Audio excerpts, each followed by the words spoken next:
इसी जन्म में अगले आएगा। आगे आगे आएगा। पतिवंचक परपति रति करई, रौरो नरक कल्प सत परई।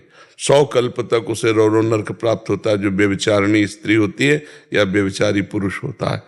तो अगर हम पूर्व प्रारब्ध के अनुसार चलते रहे तो हमसे पाप कर्म नहीं होने पाएंगे, और नवीन पुरुषार्थ धर्म पूर्वक करते रहे तो हमारा संचित कर्म भस्म हो जाएगा, क्रियमाण निष्फल हो जाएगा, प्रारब्ध को भोगने की क्षमता आ जाएगी और इसी जन्म में हम मुक्त हो जाएंगे। महाराज जी, जो अंदर गलत करने के विचार आते हैं या उनको काटना है, उनको क्रिया में नहीं परिणत होने देना, उनको विवेक के द्वारा काटना है।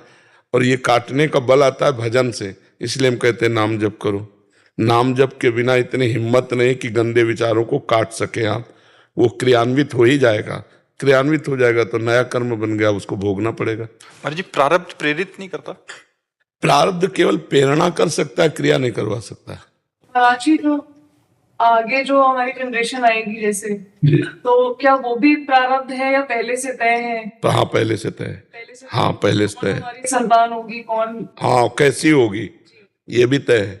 कैसी होगी, कैसे स्वभाव वाली होगी, कितना स्वास्थ्य ठीक होगा, कितना स्वास्थ्य खराब होगा, ये सब होगी। कितने दिन टिकेगी, ये भी प्रारब्ध में है जी। महाराज जी, आपने एक बार एकांतिक वार्तालाप में किसी ने प्रश्न किया था कि आपके जाने के बाद केलीकुंज का क्या होगा, तो आपने कहा था कि वैसे ही रहेगा। तो आपने कहा था कि 100% तो नहीं रहेगा, सेम टू सेम। तो महाराज जी, एक जीवित गुरु के बिना भी हमारी लाइफ कैसे हो जाएगी? हाँ, ये तो मतलब आप तो मान लो गृहस्थी में आपके तो कोई है भी, ऐसे सैकड़ों बच्चे हैं जिनके केवल हम ही हैं, जिन्होंने घर परिवार सब त्याग कर विरक्त वेश ले लिया है।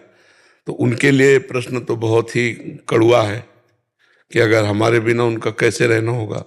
हम बात नहीं करते लेकिन वो देखकर ही जीवित हैं। बच्चियां हैं, बच्चे हैं, सैकड़ों की संख्या में हैं, और केवल हमारे प्यार और दुलार से ही तो जीवित हैं, क्योंकि एक हमारी दिनचर्या है। उसी दिनचर्या में वो देख ले, सुन रहे हैं कथा वार्ता, बस इतना ही है। पर्सनल बैठकर जैसे आप सौभाग्य प्राप्त हमारे बच्चे भी नहीं प्राप्त कर पाते, क्योंकि कभी साल 6 महीने में ऐसा हुआ कि ऐसे बैठाल कर बात कर ली तो कर ली। और उनका जीवन ही केवल हम ही है, ना वो श्री जी को जानते हैं और घर परिवार त्याग दिया है। अब कल ये शरीर ना रहे तो उनका जीवन पर आपको तो डायरेक्ट कनेक्शन है श्री जी से। आप उनको बोलिए, हमारी उम्र आपको लग जाए कि आपको दुनिया की बहुत जरूरत है। इसमें एक बात यह है, अब हमारी स्थिति को आप नहीं समझ पाएंगे। हमारी स्थिति श्री जी के रिमोट से चल रही है। अगर वो ऑफ तो हमें ऑन नहीं करवाना। क्यों?